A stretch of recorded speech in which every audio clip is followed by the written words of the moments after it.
Welcome back to the Falling Walls Breakthrough Conversations. In this unique format, which is realized in partnership with the Federal Ministry of Education and Research and Springer Nature, we have created an intimate space for interaction with global scientists, innovators, and entrepreneurs. My name is Aline Lücken, and I'm a senior editor at Nature Communications, the open access flagship journal of the Nature portfolio.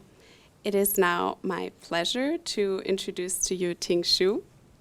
She is a professor of chemistry and material science and engineering at Berkeley University, and in her research she focuses on the rational design of polymer-based hybrid materials for life science, environment, and energy applications, and she has specifically talked about some research on biodegradable plastics here in Berlin. Before we delve deeper into that topic specifically, I'd like to ask you what got you interested in science and material science in particular. This is actually an interesting question. I grew up in China, and I have a family root in chemical engineering. My dad is a chemical engineer. My mom is also a chemical engineering. So both of them are professors. And when I was young, no one ever imagined I'm going to get into science. I was very much like a boy. People think I may end up in business, end up in being a lawyer, or doing something else. And I would say it's really my early childhood. My dad sort of, I don't think democracy is really a thing in China back then. So it's a very much someone has to take over my book. You seems okay in math, maybe you should be the one. And I think later on, as I get into high school, especially when I get into college, my interaction with some of the professors really gave me interest in material science, in particular polymer. That's really the time I started working on polymer, because my dad really wanted me to get into organic synthesis, fine chemical, but I would say, myself discovered plastics, and I haven't been looking back yet. So would you say that there were also some role models? So you mentioned your father, but maybe along your academic track, there were also some people who inspired you to pursue your path? I was always interested in evolution, and I always want to go to Galapagos Island.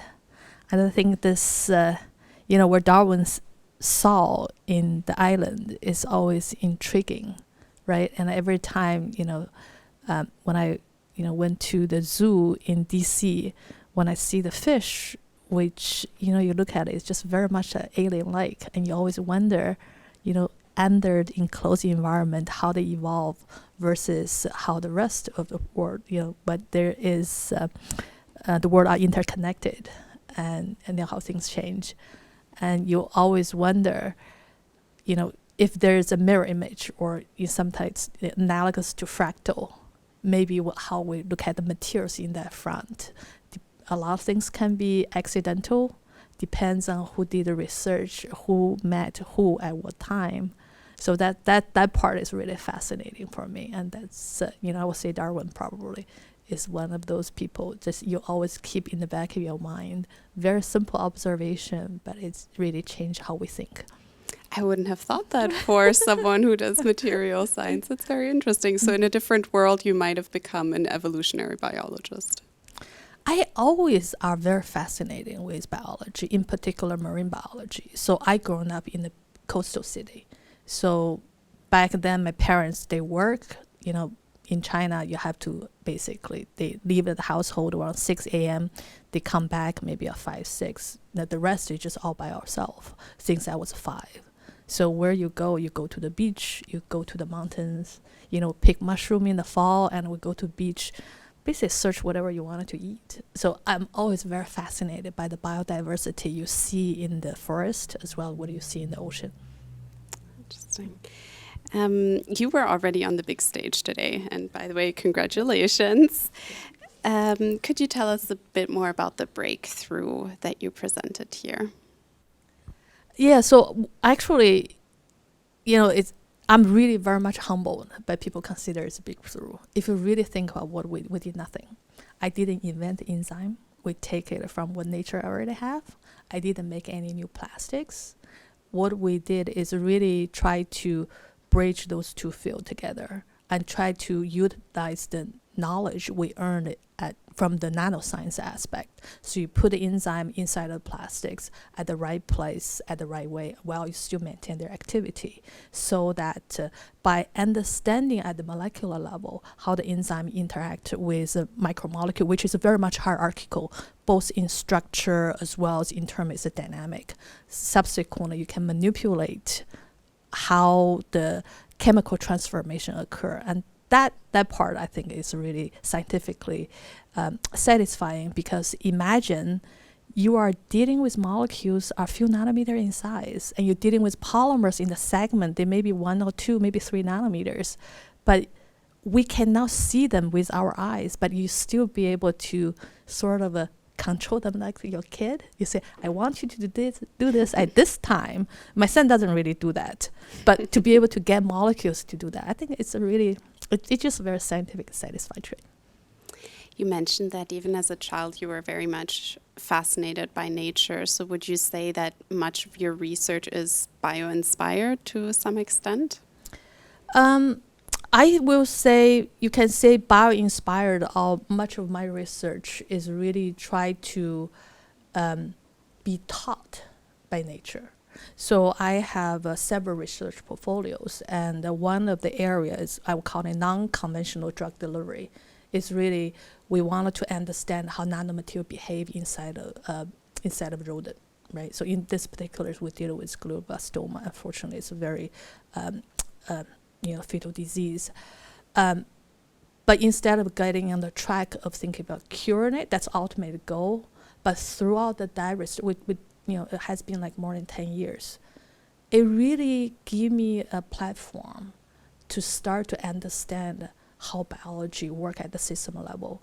Well, everything is very well programmed, as well as when things are off track, when you start to become malignant. And glioblastoma is also very unique because it's a very genetic mosaic. So one cell is very different from another one. And in a way, that completely changed the way how I think what I learned from the textbook.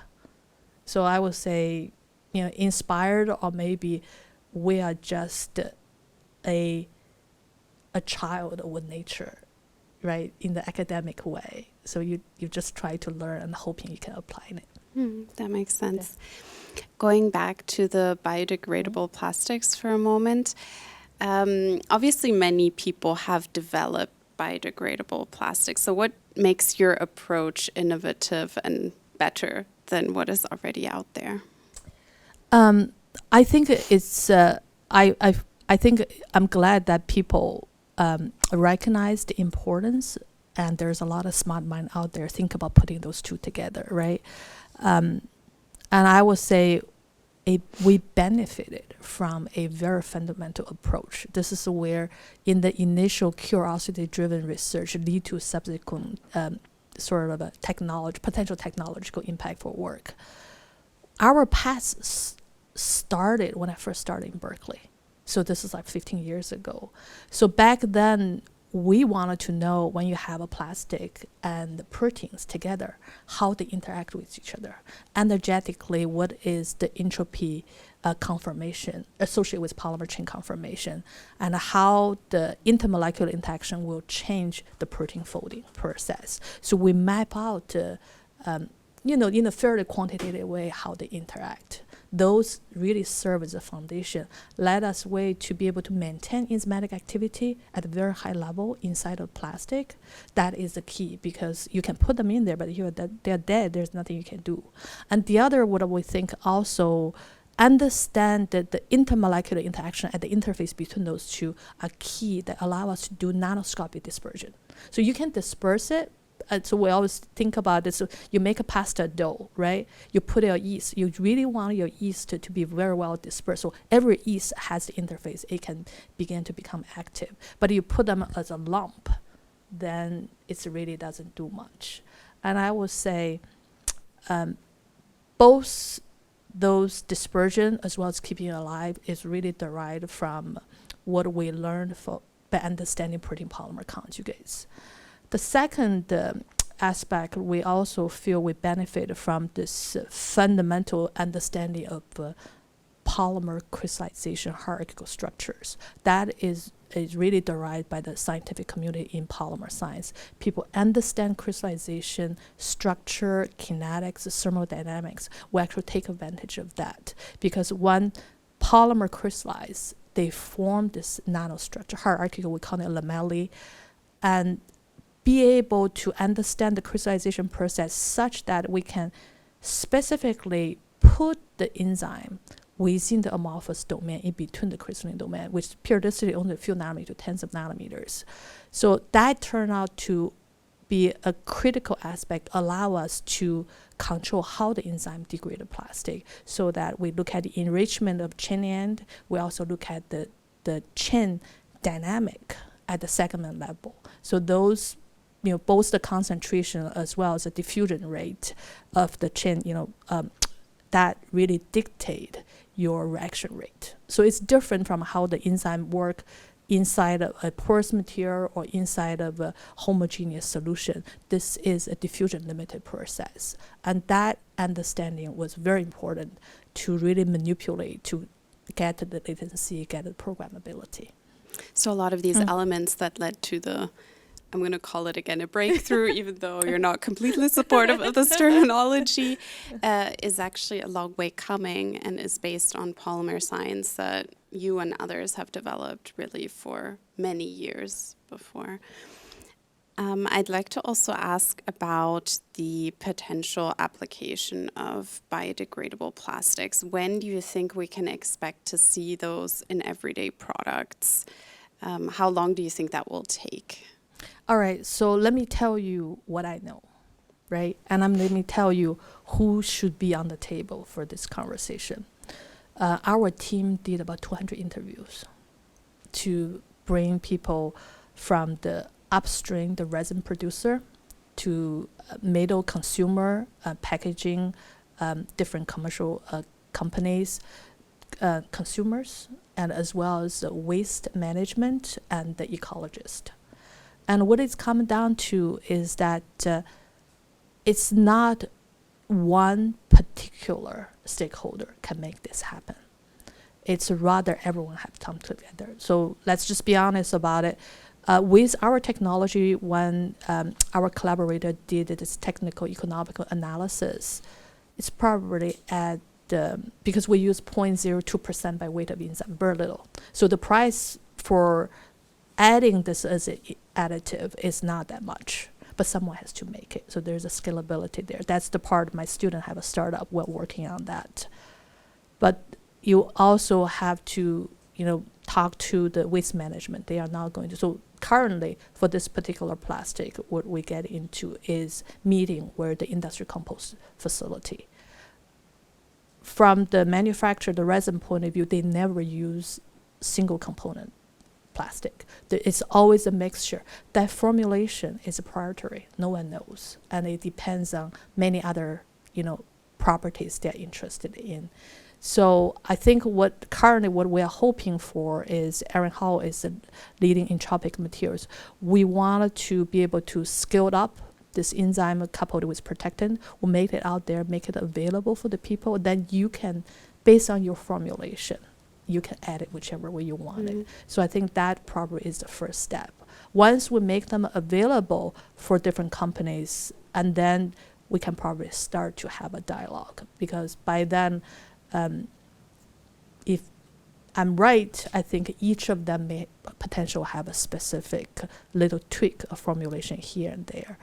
And because we understand at the molecular level, so those tweaks I don't expect it to take as long as the initial development. But again, you can probably tell it's very much a feedback, close collaboration between different stakeholders. Right, I'd like to dig a little bit deeper into this idea of translating ideas from the lab to the real world. You mentioned it's about bringing all the different stakeholders to the same table. Could you talk a little bit more about other challenges that are associated with this process? What I see is consumer behavior. That's one aspect. I think what you want to do, you want to get a product to consumer, not to force them get into certain things. right? So that is the first barrier. We all human. We have good intentions. The reality is that we cannot constantly discipline ourselves. The other thing what I see is this economical inequity, because what do you see is that, so my husband and I, we were in Taiwan, which is very, in Taipei, very well developed. We sit in the breakfast restaurant, we count how many people have a plastic bags just for the breakfast alone, and as well as how many people they have.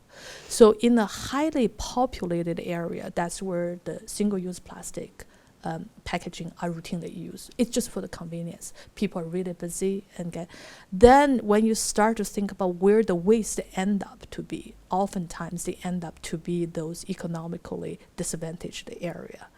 So there is a balance, and those areas typical, they are lack of, you wouldn't expect to have an industrial composter readily available, right? And then oftentimes those areas are, their ecological system probably are more fragile in compared to others. It's just a reality. It's unfortunate. So, this is when you come to plastic, a lot of things involved. And then also for the single-use plastics, I would say the single-use plastic bags probably is the least harmful, right? But there's all the other things. We mentioned a little bit of electronic waste. I hate to single it out, but I am seriously concerned with heavy elements. How, those going to interact. I'm not,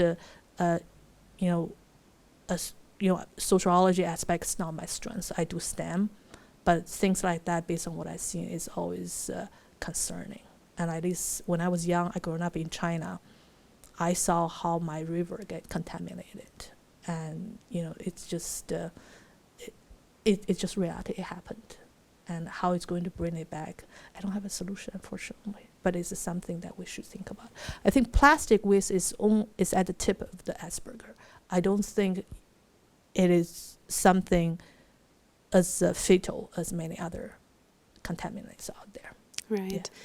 I understand your point about individual consumer choices making a big difference, but, well, you just mentioned you're in STEM, so maybe it's also not your specific area of expertise, what I'm about to ask. But in your mind, do you think there should be more of a top-down decision to not provide every consumer who buys something for their breakfast with a plastic bag when they, pay that?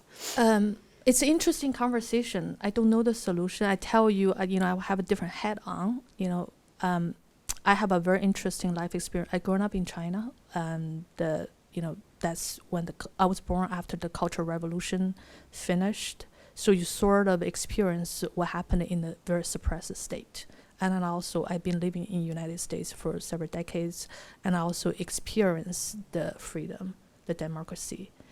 This top-down approach with the government is always something deep down you try to avoid, at least from my end, because you never had it when you were young, when you had it. So because the contrast, it's just so much to treasure.